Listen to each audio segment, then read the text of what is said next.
Le banditisme économique et le blanchiment d'argent, quelle solution, stratégie pour y remédier? Hier, on a fait un exposé où, à travers le Bureau des Nations Unies pour le crime et la drogue, on a démontré comment le CPP, ainsi que la Camorra et toutes les formes de mafia, soit disant qu'ils sont dans la construction, se sont installés en Côte d'Ivoire. Mais comment sont-ils rentrés en Côte d'Ivoire? Vous saviez, la Côte d'Ivoire a connu une longue crise de 2000 à 2011. Et après la crise, nous étions obligés de chercher des investisseurs.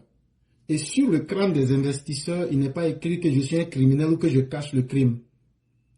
Quand tu fais confiance en quelqu'un et que la personne te trompe, ce n'est pas toi qui as été trompé qu'il faut accuser. Dans la bonne foi de rechercher des investisseurs, en pensant qu'ils vont venir faire ce qu'ils avaient à faire, il y a malheureusement certains qui se sont incrustés dans notre économie et qui ont posé des actions pas du tout louables. Comme l'a dit hier le père Koulibaly, hier on n'était pas sur la liste grise, aujourd'hui nous y sommes, mais demain nous ne serons pas. Parce que le gouvernement mène de très grandes actions. Et donc en ce qui concerne le banditisme économique, le blanchiment d'argent, je peux vous assurer que d'ici l'année prochaine, à cette même date-là, la Côte d'Ivoire ne figurera pas sur cette liste. Parce qu'il y aura une batterie d'actions qui seront menées et ça va changer la perception des Ivoiriens. Nous pouvons faire confiance au président Ouattara. Je prends le risque de croire en cela parce qu'il y a du grand travail qui est fait. Ça étonne beaucoup, beaucoup voient que c'est maintenant que ça a commencé. Mais ça n'a pas commencé aujourd'hui. Depuis le 28 juillet 2024, il y a des grandes actions qui sont menées. Et je vais vous donner un seul exemple. Qui sont ceux qui savent qu'on a arrêté des membres du groupe État islamique en Côte d'Ivoire? On les a arrêtés à Koumassi, à Abidjan. Je peux vous citer leurs noms. Il y a M. Maher et M. Salim A qui sont de la même famille. Il y a M. Mohamed et M. Ahmed qui sont de la même famille. On a arrêté leurs complices, un Syrien et un Irakien. Ils ont été arrêtés. Mais qu'est-ce qu'ils partaient faire, ces personnes-là? Ces personnes, parce qu'on parle du banditisme, et vous avez touché les points, mais de façon dispersée. Quand on parle du banditisme, on parle de quelque chose qui est évident. C'est qu'on trouve des gens qui sont perméables, des gens qui peuvent s'ouvrir au crime. Et malheureusement, dans notre administration, comme dans la société ivoirienne, on est en train de cultiver une valeur qui fait de nous des hommes permissifs et des hommes ouverts à toute forme de criminalité. C'est ce qui fait que des étrangers veulent aujourd'hui utiliser la Côte d'Ivoire comme une plateforme de lancement du crime international. Mais l'autorité ivoirienne travaille dur en arrière-plan. Ils ne font pas beaucoup de publicité, mais ce que je vous dis, ces personnes ont été arrêtées. Et qu'est-ce que ces personnes comptaient faire? Ces personnes comptaient se rendre en Europe. Vous savez, tout récemment, il y a eu les Jeux Olympiques à Paris. Ces personnes partaient pour aller faire des attentats à Paris. Mais c'est la Côte d'Ivoire qui a permis d'arrêter ces personnes-là. Et donc, il ne faut pas tout voir en noir, parce que quand ces personnes étaient arrêtées, dans leur appartement, on a vu de faux documents. On a vu, par exemple, des passeports albanais qu'ils avaient, avec des visas. On a vu aussi, des documents, mais avec des visas albanais, je voulais dire. Parce que tu ne peux pas avoir un visa albanais et prendre un visa albanais, ça ne fait pas sens. Mais je voulais plutôt dire, on a retrouvé sur eux de faux documents qui contenaient de véritables visas albanais. On a retrouvé des cartes SIM sur eux avec des documents qui ont beaucoup parlé.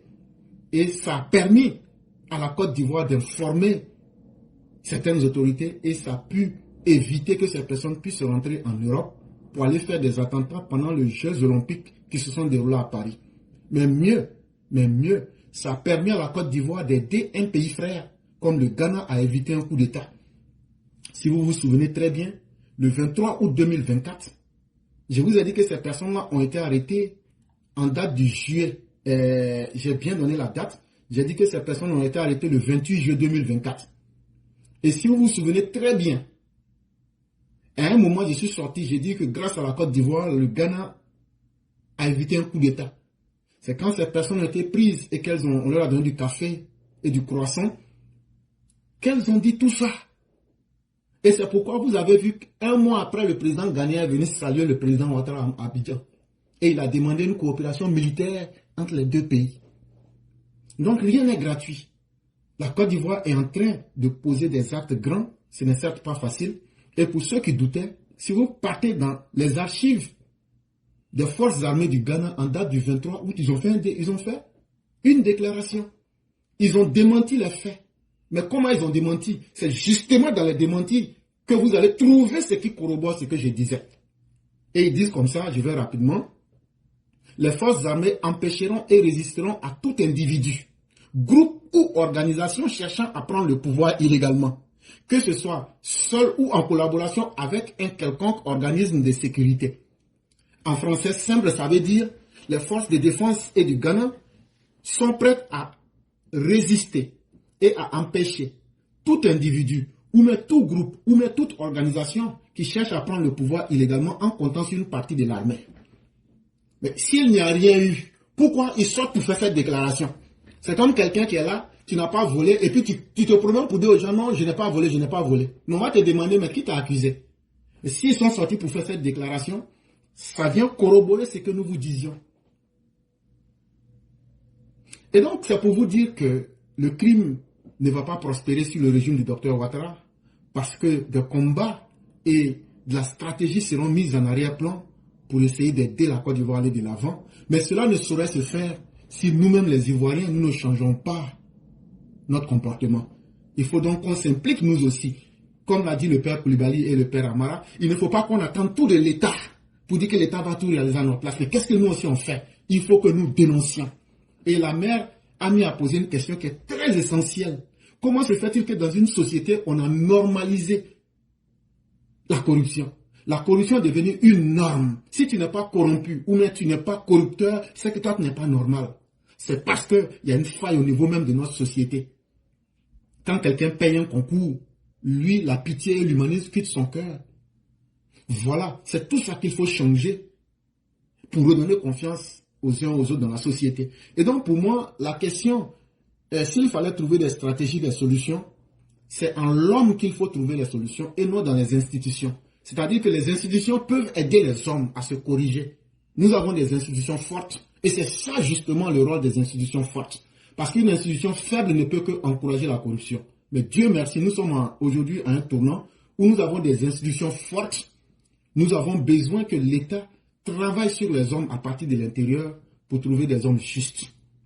Le deuxième sujet concerne les parlements et Agora sous la LMP face au e-emploi sous le RHDP. Et moi déjà sur la question de e-emploi du RHDP, ma position elle est très nuancée. Si les gens n'écoutent pas, ils ne vont pas bien comprendre ce que j'ai dit. J'ai dit, e-emploi là, moi je dis que c'est une escroquerie. Et pourquoi j'ai dit ça? Je vais m'expliquer. Si vous ne prenez pas le temps de m'écouter, vous ne comprendrez pas. Je n'ai pas dit que j'ai raison, mais c'est ma manière de penser et je l'assume. Pourquoi je dis ça? Voilà un parti qui prend le pouvoir, qui fait un premier mandat, qui fait un deuxième mandat. Et c'est en 2025, vous vous souvenez que vous devez créer des emplois pour vos militants. Voilà où moi je commence ma réflexion. Ça veut dire quoi? Ça veut dire que les cadres du RHDP ne sont pas sérieux. Ça veut dire quoi? C'est pas à la dernière minute, comme on va faire des campagnes, comme le directoire s'est senti désavoué à un certain moment, que vous allez nous sortir une trouvaille et maintenant nous dire que vous êtes impliqués maintenant à aider vos militants. Et pendant le premier, deuxième et troisième mandat, qu'est-ce que vos militants faisaient? C'est vrai que vous n'avez pas pour vocation d'aider vos militants, mais il y a quelle stratégie qui était mise en place pour dynamiser le parti et essayer d'aider les ressources humaines du parti? On n'a pas vu. Moi qui vous parle, lorsque le RHDP allait très mal en point, et que nous, notre petit groupe de EPV, on allait faire des motions pour déposer, pour demander la restitution du RHDP. Mais même votre gardien, il n'arrivait pas à manger. Votre gardien de votre siège n'arrivait pas à manger. Ce jour-là, nous, on a économisé de l'argent pour lui remettre.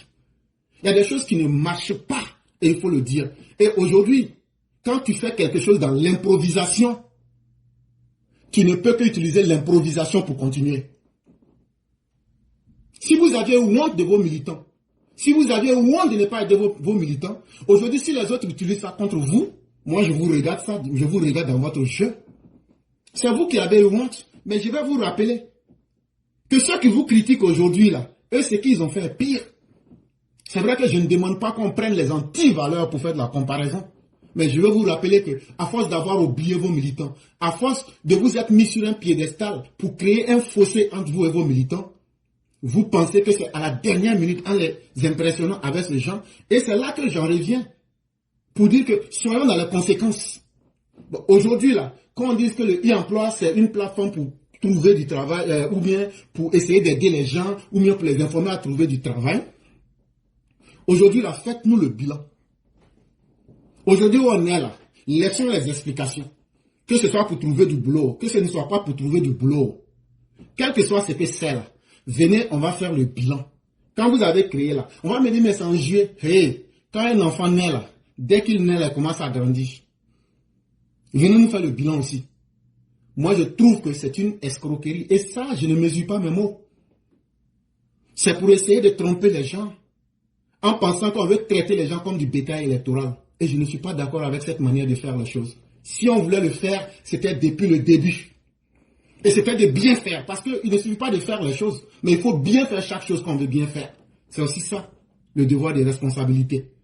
Mais ceux qui vous critiquent aujourd'hui, comme je le disais, quand vous vous levez pour improviser là, vous permettez à n'importe qui de vous dire n'importe quoi. Et c'est très bien fait. Parce que le FPI, PPACI aujourd'hui, si on était dans un pays sérieux, je prends Désiré Tagro. Il est mort, hein. Si ce que j'ai dit sur lui là, c'est faux là, que Dieu me conduise en enfer dès que je meurs. Afingesan est vivant. Appelez Afingesan. Demandez à Afingesan. Demandez-lui très bien à Afingesan là, qu'en juin 2010, il y a eu une réunion chez Afingesan. La réunion a duré pendant 6 heures du temps. Quand c'était dans le pays là, ne pensez pas qu'on ne connaît pas qui fait quoi, hein. C'est parce que vous êtes tellement inutile là, que je vous appelle ver de terre là. Ça veut dire que vous ne représentez rien. Et donc là, quelqu'un qui se bat avec un ver de terre là, c'est de toi qu'on va se moquer, pas du ver de terre. Donc quand on vous regarde et puis on dit rien là, c'est pas parce que vous êtes devenus des stars ou bien qu'on ne sait pas qui vous êtes. La réunion là a duré pendant 6 heures du temps. Pendant la réunion, qu'est-ce qui s'est passé? La réunion là, Mamadou Koulibaly avec K dit que ce que vous faites là, ce n'est pas bien. Que sur les 1000 ou 1300 policiers qu'on forme chaque année en Côte d'Ivoire là, vous avez pris les 2/3 pendant 3 ans. Et vous ne faites que nommer les militants du PPACI, FPI aujourd'hui. Quand ils ont demandé à Désiré Tagro, qu'est-ce que Désiré Tagro a dit? Il dit oui, c'est vrai. Et en plus de ce que tu dis là, moi-même là, je ne vends pas les places là. Je donne ça. Et c'est divisé entre moi, entre Simone Babo, et puis entre Sokuri Boui. Et puis Afingesan. Hey, quand on mentionne quelqu'un, c'est qui n'est pas encore vivant, et il n'est pas encore mort. Est-ce que Sokuri Boui ne vit pas? Est-ce que Simone Babo ne vit pas? Est-ce qu'Afingesan ne vit pas? On peut dire j'ai menti sur un cadavre. Mais ce jour-là, à la résidence d'Afingesan, Désiré Tagro a dit que lui, il préfère être quelqu'un qui est dans le concret pour aider leurs militants, plutôt que d'être comme un Mamadou Koulibaly qui prend son argent pour essayer d'être dans la théorie et puis d'enrichir son compte bancaire. Ce que j'ai dit là, venez dire que c'est faux. Il dit pendant 3 ans là, lui, il a pu faire rentrer chaque année sur les 1000 ou 1300 places qui étaient ouvertes là. Lui, Désiré Tagro ne s'est pas gêné. Il a dit ça devant tout le monde. Il dit de la manière pour que l'enfer... Écoutez-moi très bien, hein, ce que j'ai dit là. Je sais de quoi je parle. Il dit l'enfer que Émile Bogadoudou a vécu à l'école de police là. Il dit le FPI a décidé de constituer sa propre force de police dans la Côte d'Ivoire. Donc chaque année là, eux vont faire rentrer les 2/3 dans les concours. Sans concours, on va les faire rentrer pour que eux aient leur propre police pour pouvoir se protéger. On a vu ça dans le pays là. Et ce n'était pas tout. Vous ne vous êtes pas limité à ça. Mais vous les gens du RDR, RHDP, si vous ne vous respectez pas vous-même là, et que aujourd'hui là, votre manque de respect pour vous-même là se retourne contre vous là, c'est pas nous on va venir vous défendre. Moi là, je ne vais jamais me mettre à vous défendre. Parce que votre méchanceté, est-ce que c'est pas vous ici, en 2020, quand moi j'ai commencé à vous interpeller, c'est pas à moi que vous êtes venu dire que je suis un mauvais, un méchant? Moi, là, je n'ai pas besoin d'un poste à Abidjan. Moi, là, je n'ai pas besoin du minimum. Quand je sors pour parler, là, c'est pour dire une certaine vérité. C'est pour que nous soyons mieux que les autres. C'est tout. Mais quand je dis ça, là, je n'attends pas de salaire de quelqu'un. Et je n'attends pas aussi de la reconnaissance, parce qu'une fois que ma conscience est en harmonie avec moi, là, je m'en fous du reste. Ce que je viens de dire là, si tout ce que je dis est faux là, tous ceux qui veulent, allez prendre, il y a un journal qu'on appelle Le Nouveau Réveil, publié le lundi 14 juin 2010. Allez prendre ça. Si ceux qui disent encore que je mens là, je vais mettre le lien. Si vous demandez le lien là, je vous donne le lien. Le lien là, c'est www.news.abidjan.net/article 366738 grave révélation de Tagro au conclave du FPI. 2/3 des places du concours de police réservées au cadre du FPI. C'est eux là aujourd'hui, là, c'est eux qui vont venir s'arrêter pour vous faire la morale. C'est comme si quelqu'un dit mouton m'a mordu, mais c'est très bien fait. Si tu vois un mouton mordre quelqu'un là, c'est que toi-même là tu t'es mis dans une position où le mouton méritait de te mordre. Donc ce qui vous arrive là, c'est très bien fait. Sinon, ce parti FPI là, eux là, s'il y a quelqu'un qui les connaît là, ils savent que moi je les connais. Et moi je sais que eux-mêmes ils savent que je les connais. Vous voyez ceux-là, quand ils avaient les associations des Sorbonnais et des Agora là, je vais vous dire certaines choses que vous n'avez jamais entendues. Les gens sont là, ils crient dans le pays là, mais on sait qui peut respecter qui dans le pays là.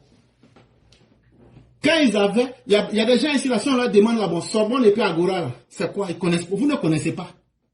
Mais je vais vous dire certaines choses aujourd'hui, écoutez ça très bien.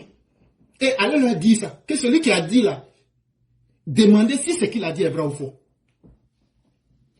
Ce que vous ne savez pas, les mouvements que vous voyez là, c'était plus organisé que ce que vous ne pouvez penser. Et c'est pourquoi, quand Kone Zakaria disait là, qu'on va tout faire ça là, c'est par la violence, on va enlever Gbagbo là. Peut-être que lui-même il ne savait pas de quoi il parlait. Mais en réalité là, si ce n'était pas la violence là, il n'y avait pas quelqu'un qui allait pouvoir enlever Gbagbo dans le pays là. Les mouvements que vous voyez comme des Sorbonnards et des Agora, ils étaient payés par mois à travers les EPN, les établissements publics nationaux. Tous ceux qui connaissent les EPN, les structures d'État, comme la CIR, comme les grandes institutions, ils étaient payés en un salaire qui variait entre 100 000 francs CFA et 300 000 francs CFA. Ils avaient des associations. Derrière ce que vous voyez comme Sorbonne et Agora, vous voyez des individus dispersés qui a une fois entendu parler de la Fédération nationale des parlements et Agora de Côte d'Ivoire. On appelait ça la FENAPACI. Qui a une fois entendu parler de la Fédération nationale des orateurs des parlements et Agora de Côte d'Ivoire. On appelait ça la FENOPACI. Qui a une fois entendu parler du tout-puissant congrès d'Abobo. On appelait ça la TPCA. Qui a une fois entendu parler de l'Alliance de la jeunesse pour le sursaut national. Qui a une fois entendu parler du mouvement ivoirien pour le rapatriement d'Alassane Ouattara et le mouvement de la conscience républicaine de Thierry Legré. Qui a entendu parler du créneau patriotique. Qui a entendu parler du collectif des mouvements des femmes patriotes de Geneviève Brogrébé. Qui a une fois entendu parler des sentinelles de la paix. Des jeunes filles entre 15 ans et 23 ans qu'on utilisait comme des armes de guerre. Qui a entendu parler du cercle patriotique professionnel. Beaucoup parmi vous ne savent pas de quoi il est question. Mais en réalité, tout ça, c'était quoi? Derrière ce petit basque que vous voyez pour dire non, ce sont des gens qui viennent parler là. Je vais vous expliquer ce qui était dedans véritablement. Je vais vous donner les noms avec les méthodes. Ce que je viens de citer là, ce sont des groupements. Et ces associations là, c'était très bien structuré. Et leur objectif là, c'était clair. Comment maintenir le pouvoir à l'ouest de la Côte d'Ivoire. Et la FESI avait le même mémorandum. Mais comment il fallait faire cela? Il fallait donc, ces associations que vous voyez là, étaient des incubateurs de la haine. Ça veut dire des laboratoires pour créer la haine. Et quand je dis la haine, comment détester l'autre au point de prendre sa vie sans le moindre regret. C'était des centres de formation pour la violence, les viols, les meurtres, les massacres de masse, la milicisation de la jeunesse.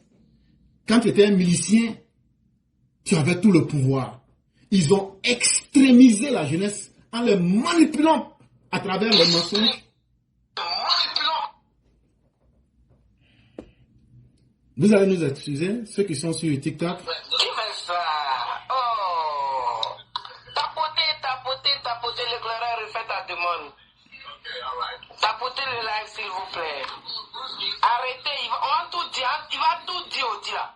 Regardez, tapotez le live. Tapotez le live, s'il vous plaît. Et l'éclaireur. Il y a des informations, si on a ça, on va. Vas-y, l'éclaireur, merci là-bas. Tapotez le live, s'il vous plaît, protégez le live. Okay. Il n'aime pas la vérité. Voilà, Okay. elle sera dit. Ok, laissez-moi continuer. Laissez-moi continuer. Ok. Vas-y. Ok. Et ce que je dis là, ça peut vous faire mal. Mais je vous ai dit, s'il y a quelqu'un qui vous connaît là, c'est moi. Et je vais dire. Et je ne vais pas laisser. Plus vous allez couper là, je vais augmenter la dose. Quand vous avez fait ça là, je vais dire certaines choses avec des noms encore. Je vais ajouter encore la dose. Si vous voulez encore la couper, mais je vais encore tripler la dose. De la manière vous êtes sauvage là. Moi, je suis 10 fois plus sauvage que vous. Donc, je vais doubler la mise. On continue. Est-ce que ce n'est pas vous que Kofi Annan a traité de menace pour la paix, la sécurité et le droit de l'homme en Côte d'Ivoire? Allez prendre Jeune Afrique du 22 novembre 2004. Parce que ces jeunes avaient été formés à être des distributeurs de la haine. Ce sont ces jeunes-là qui vont commettre les massacres à grande échelle. On a vu ça dans cette Côte d'Ivoire. Les jeunes ont été transformés en miliciens. Les jeunes ont été extrémisés, manipulés dans le mensonge les plus débiles. C'est sûr, c'est dans ces agoras, on disait aux gens que c'est la France, c'est la Côte d'Ivoire qui paye la France. Que le salaire des fonctionnaires français, là, que c'est la Côte d'Ivoire, là, quand on finit de vendre notre cacao, là, on paye les fonctionnaires des Français avant de payer les Ivoiriens. Que c'est à cause de ça on paye les Ivoiriens chaque fin du mois. Mais il y a des gens qui étaient là qui croyaient en ça. Mais parce que derrière ce décor-là, qui paraît banal, ces jeunes étaient payés à ne rien faire. Et c'est ce modèle-là, tout ce que vous voyez soutenir Gbagbo là, c'est ce modèle-là qu'ils veulent. Pavaner dans la ville, ne rien faire. Et puis on va les payer. Est-ce que le 2 octobre et le 2 novembre 2002 et le 18 janvier 2003, est-ce qu'ils n'ont pas fait sortir ces jeunes manipulés pour les lancer dans les rues de la capitale Abidjan, soi-disant défendre la République contre une agression des rebelles? Vous, ce que vous avez fait, vous avez oublié. Mais les victimes et les gens qui se souviennent d'eux-mêmes, et les gens qui sont conscients et étant des mémoires de l'histoire, on se souvient de chacun de vos faits et de vos gestes. Et ne pensez pas qu'on va vous pardonner. Ceux qui vous pardonnent, c'est ceux qui ont trouvé de la faiblesse en eux-mêmes. Mais ce que vous avez fait, c'était trop méchant. Et on ne peut pas vous pardonner. Comme vous m'avez provoqué, je vais augmenter. Comment ils étaient organisés? Ce que vous voyez Agora Parlement, c'est deux choses complètement différentes. Il y avait des jeunes, ceux qui n'étaient pas courageux, c'est eux qu'on prenait, qu'on payait, et puis maintenant, eux étaient dans les Agora, eux étaient dans les parlements. Mais en réalité, qu'est-ce qui s'est passé? C'était une machine de la guerre que Laurent Gbagbo avait organisée pour entourer Abidjan. Ils avaient transformé Abidjan en forteresse. Que ce soit des voisins. Il y a des gens qui ont été transformés en guetteurs. C'est-à-dire qu'ils sont dans le quartier, quand ils se réveillent le matin, là, même s'ils vont mentir sur toi, tu ne vas pas vivre le lendemain. On a connu ça dans ce pays-là, sous le régime FPI. Et le président de la Sorbonne, au plateau, là, il s'appelait Richard Dakouri. Quel était son rôle derrière le cinéma que vous voyez venir parler, endoctriner les gens là?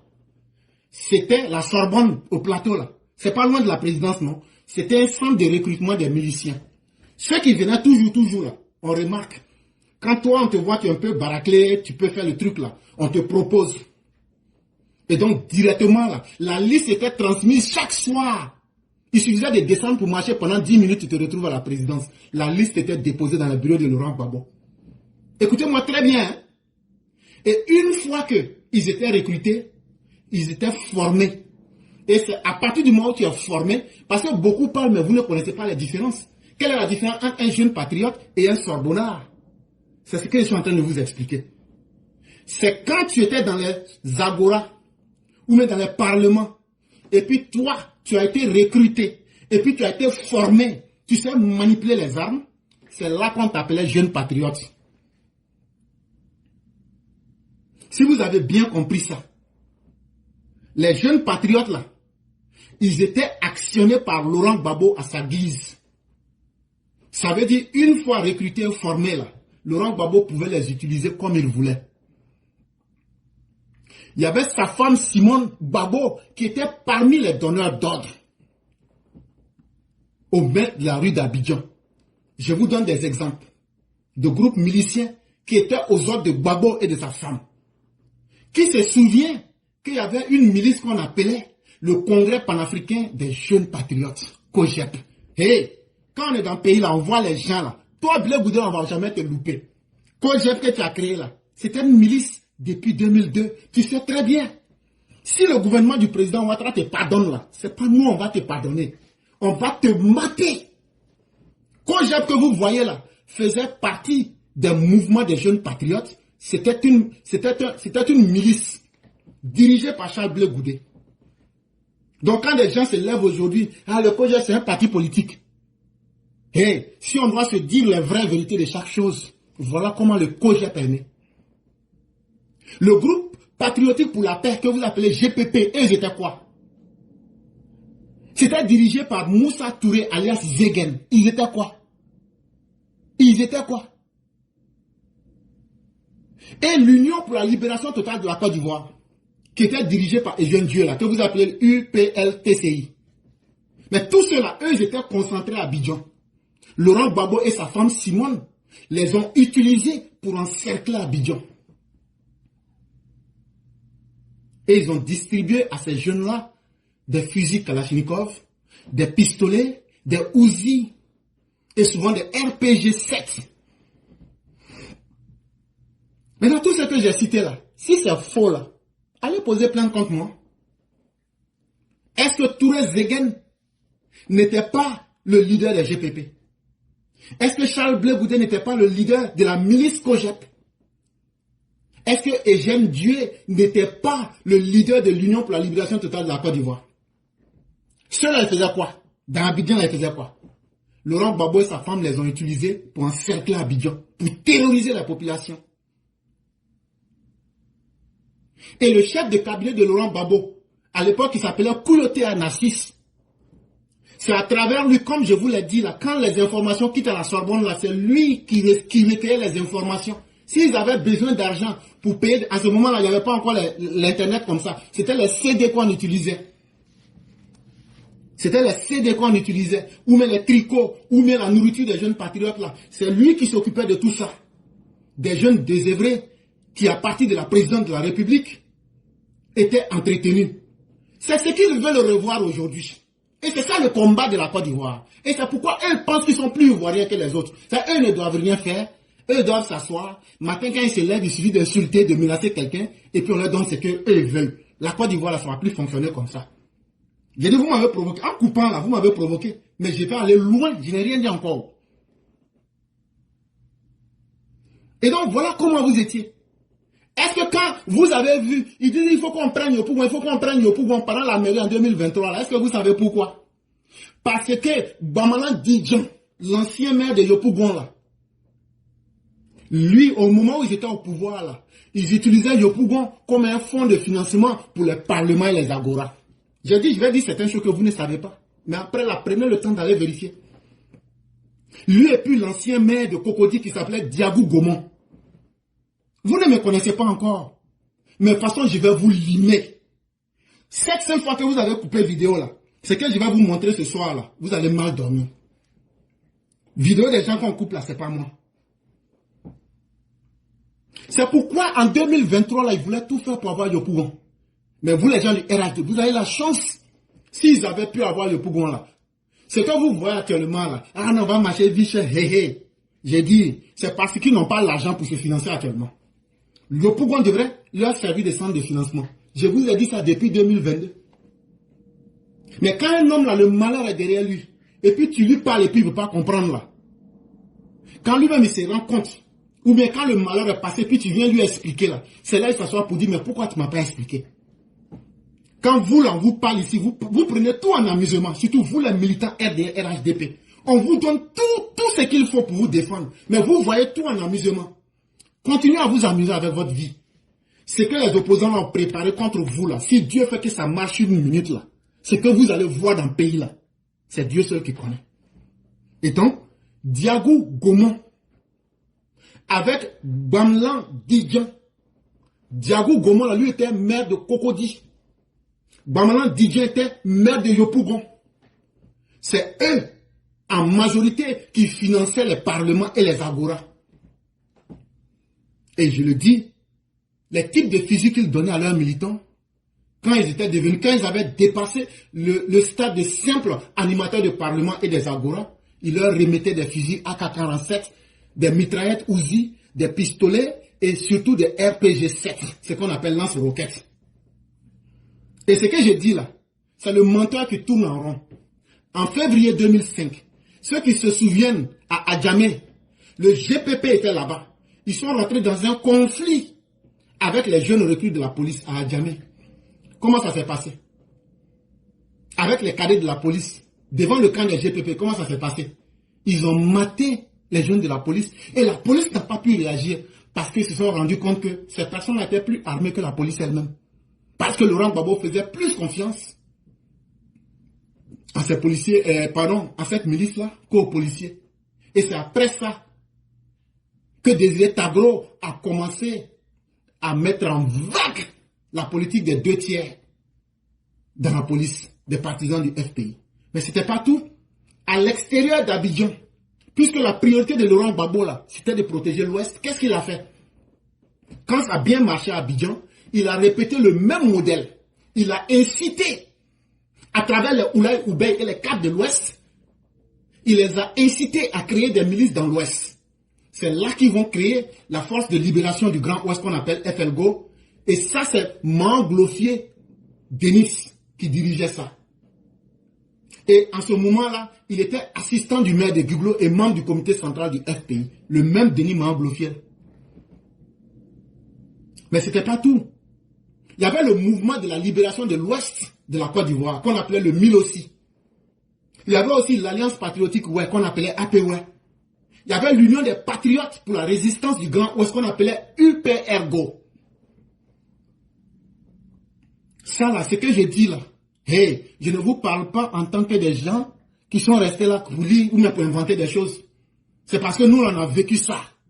On a vu, on connaît. Et donc, quand moi, je viens parler aux gens là, je ne viens pas pour parler en tant que quelqu'un qui est là, qui a appris. Ce sont des choses que tout le monde peut vérifier. La seule chose qui va faire la différence entre vous et moi, là, c'est qu'il y aura la mauvaise foi pour ne pas reconnaître. Mais ce qui est vrai, là, on ne peut pas changer. Et ce que j'ai dit, là, ce sont des choses que vous pouvez vérifier dans les documents de Human Rights Watch, www.hrw.org, /legacy, /French, /backgrounder, /2005, /Côte d'Ivoire, 1205, /3.htm. C'est quand tu es un indigne que quand tu parles là, tu dis, bon, demain je vais apporter pour moi, ou mais je vais apporter les preuves. Si tu veux là, moi je te donne ma preuve. C'est qu'on a vécu là. On prend, on te met en face. Il faut venir démentir ça. C'est aujourd'hui ces gens-là qui peuvent vous, les gens du RHDP, après plus de pratiquement 15 ans de pouvoir, c'est des inutiles comme ça qui viennent aujourd'hui vous donner conseil et vous moraliser. Ça veut dire que le défaut, ça se trouve en vous-même. J'ai bien défini ce que c'était un jeune patriote. Mais c'était quoi maintenant les agoras et les parlements? Je vous ai déjà donné plusieurs détails avec des groupes d'organisation. Et ça, c'est ceux qui n'ont pas pu devenir des jeunes patriotes pour être milicisés. Eux, maintenant, ils étaient mis dans les agoras. Et ils étaient tous payés. Hein. Maintenant, il y a une partie. Eux, ils étaient mis en guetteur. C'est-à-dire qu'eux sont dans les quartiers. C'est eux que vous voyez, ils sont cachés au Ghana, au Togo. Et puis ils disent, moi, je ne peux pas aller en Côte d'Ivoire. Gbagbo est en Côte d'Ivoire. Pourquoi toi, tu ne peux pas aller en Côte d'Ivoire? C'est parce que tu étais là pour signaler des gens dans le quartier. Tu sais très bien ce que tu as fait. C'est eux là qui sont là. On dit exil est fini. Ils disent que pour eux, exil n'est pas fini là. C'est eux. Parce qu'ils ont fait tellement de mal à leurs voisins, aux gens qui avaient confiance en eux. Pour donner, on est né ici dans le même quartier. Ceux-là ne peuvent pas faire ça. C'est eux là. Tellement ils ont fait du mal aux gens il ne peut plus rentrer en Côte d'Ivoire. Voilà la vraie vérité qu'il faut dire aux gens. Parce qu'ils ont été endoctrinés dans les parlements et dans les agoras. On leur a enseigné la haine contre les Ivoiriens originaires du nord de la Côte d'Ivoire. On leur a enseigné de détester les habitants de la CEDEAO. On leur a enseigné de détester la France et surtout de détester l'ONUCI. Et qui choisissait les thèmes? C'est le même Blé Goudé que vous voyez là. Ce même Blé Goudé que vous voyez là, ce fils de chien que vous voyez là, c'est lui qui choisissait les thèmes. Les thèmes pour galvaniser, endoctriner dans la haine contre les gens du nord de la Côte d'Ivoire, les CEDEAO, la France, l'ONUCI. C'était Blé Goudé là qui choisissait les thèmes. Et il était aidé par un certain Idriss Ouattara. Vous m'avez provoqué. Sinon, je n'allais pas aller loin, j'allais survoler. Mais vous m'avez, en coupant là, je vais dire. Il était aidé par un certain Idriss Ouattara, qui était lui-même le président national de tous les agoras et des parlements de Côte d'Ivoire. Venez me dire que c'est faux. Venez me dire que c'est faux. Mais ce n'était pas tout. Ils étaient tellement bien structurés qu'ils avaient un comité aux relations extérieures. Et ce comité-là était dirigé par Awas Talon. Awas Talon, là, lui, il travaillait avec Thierry Legré. Il travaillait avec Serge Kassi. Et puis, il travaillait avec Thierry Joël, l'ancien capitaine des éléphants de la Côte d'Ivoire. C'est pourquoi, quand il y a eu la crise, là, ils ont fui. Ils savent ce qu'ils ont fait. Si tu es simple chanteur, tu es simple footballeur, tu n'as pas fait quelque chose à quelqu'un, pourquoi tu fuis? Ils savent très bien ce qu'ils ont fait. Ils avaient une structure qui était dédiée à la presse. Et cette structure-là était dirigée comme une pieuvre. Ils se faisaient appeler mouvement patriotique. Mais en réalité, ils ont utilisé des relais comme Anou Thielé, comme Yves Zogo Junior que vous voyez là. Ils ont été utilisés. Au sein de l'armée, Philippe Mangou que vous voyez là, quand ils ont chassé l'ancien chef d'état-major, j'oublie son nom pour l'instant, c'est lui ils ont mis. Est-ce que vous n'avez pas vu les discours enflammés de Mangou ici à la place de la République? Et donc Mangou représentait dans leur système, à partir de l'état-major des forces armées de la Côte d'Ivoire, Mangou incarnait la branche patriotique des Fancy. On vous a vu ici, quand tu échoues à faire quelque chose et que tu veux renverser la veste pour jouer les gentils, on te rappelle que non, c'est parce que tu as échoué. Sinon, si ça avait réussi, tu serais resté la même chose. C'est quand Gbagbo t'a loupé que tu as pris conscience. Toi, Mangou, là, c'est quand Gbagbo t'a loupé là, et puis tu as fui là, pour aller à l'ambassade de l'Afrique du Sud là. C'est là que tu as pris conscience. La même traîtrise que vous avez fait pour faire enlever Doué là, c'est la même chose qui t'est arrivé. Comme quoi, ce qui commence dans le mal finit dans le mal. Et ils avaient aussi une structure dans le showbiz. Cette structure du monde des spectacles, les Siriki Bakaba, les Paul Madis, les Waizé et les Gadi Seli, là, c'est eux qui géraient ça. Et souvenez-vous très bien, il y a une vidéo qui a circulé. On a tous la vidéo où Blé Goudé fabriquait des faux papiers. C'était justement fait. Les miliciens, libériens, sierra-léonais et tout ce qu'ils pouvaient avoir. Quand ils faisaient rentrer ces personnes, ils les incorporaient comme des Ivoiriens pour pouvoir maintenir le régime de Laurent Gbagbo. Ça là, on va les critiquer, on ne va pas les critiquer. Eux se sont occupés de leur jeunesse. Je m'arrête là. Mais vous, RHDP là, de 2011 jusqu'à aujourd'hui là, vous vous êtes occupé de votre jeunesse. Comment? Et c'est la dernière minute maintenant, vous voulez improviser. Mais arrêtez ce jeu-là avec nous. Moi, je n'ai pas besoin d'un travail avec vous. Ne me donnez même pas. Mais ayez pitié des enfants de pauvres qui vous ont soutenus. Ayez pitié des pères qui ont donné leur vie, des mères qui ont été violées, en espérant que demain sera mieux qu'aujourd'hui.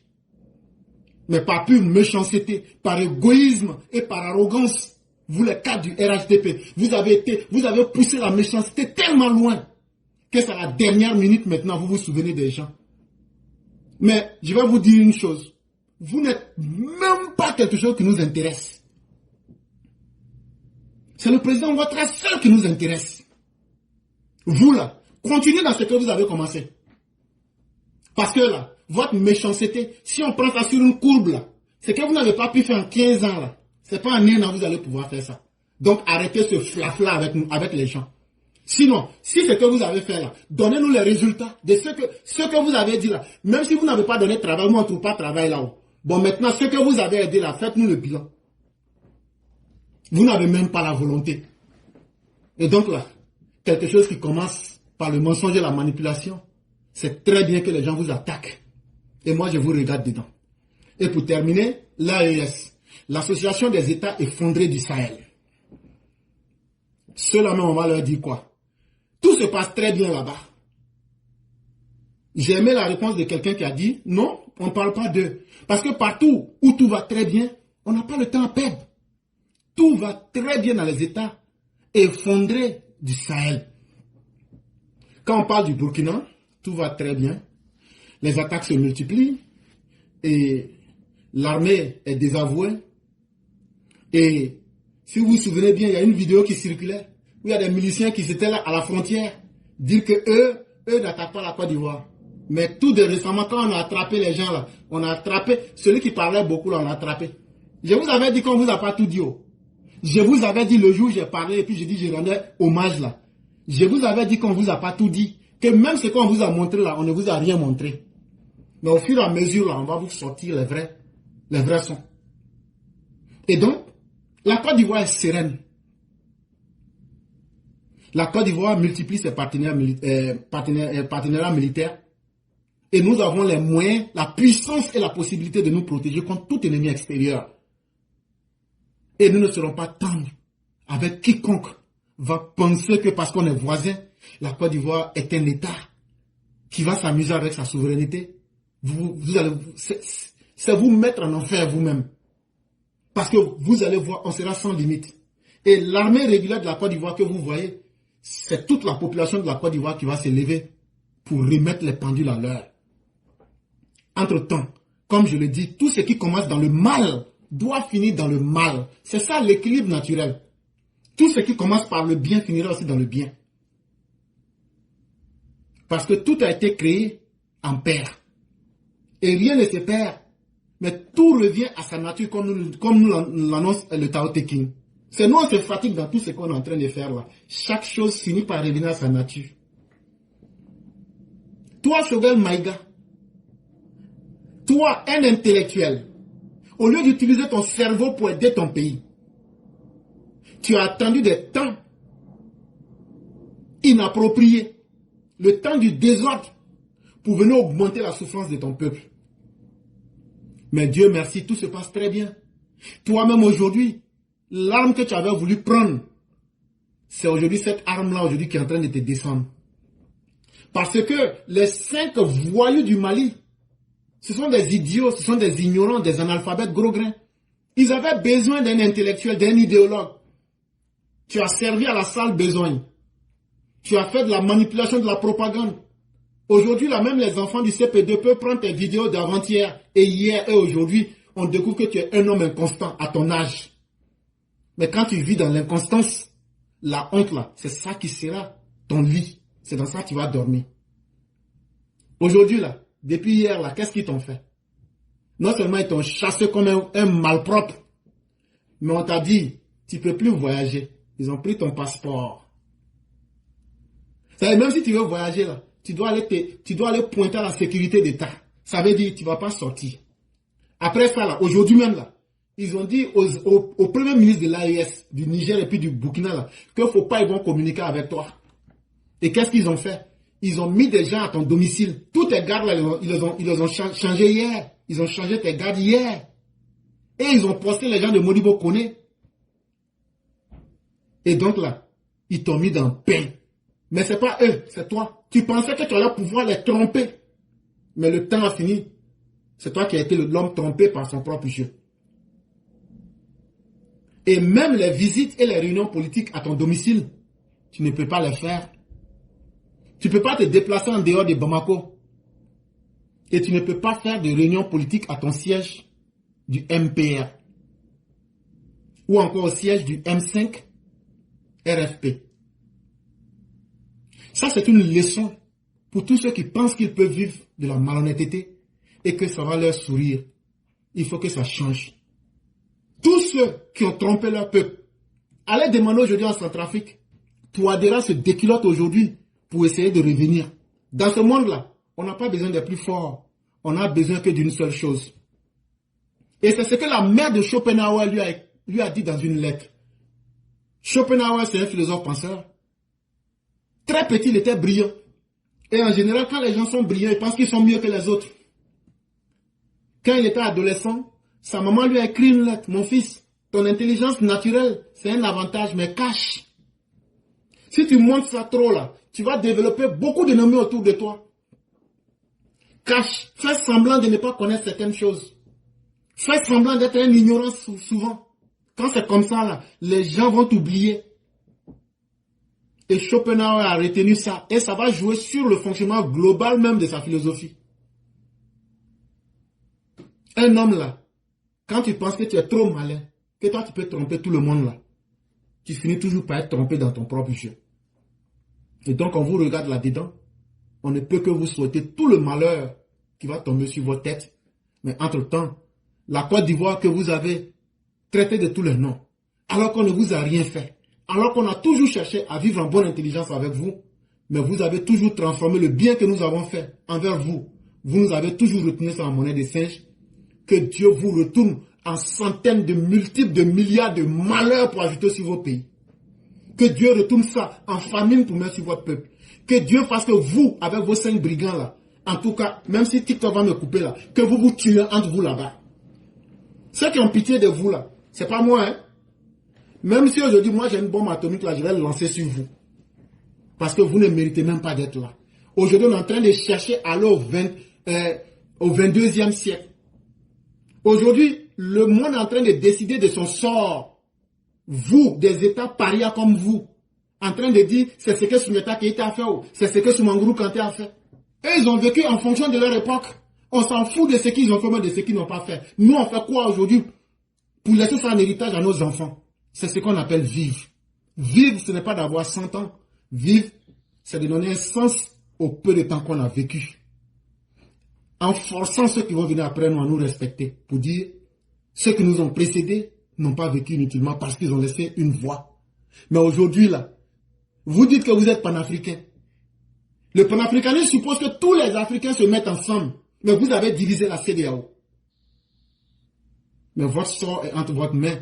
Et vous savez très bien que le piège dans lequel vous êtes là, que ce soit Assimi, que ce soit Ibrahim Kaka, ou bien que ce soit X et Y, ça ne va pas marcher. Ça ne va pas marcher. Et ça va vous rattraper. Et donc, chers mères, avec tous ceux qui étaient là, je vous dis merci. Je vais m'arrêter là pour ne pas abuser. Et vraiment laisser la parole. En espérant que ça a été utile pour ceux qui ont pu écouter. Vraiment, merci beaucoup.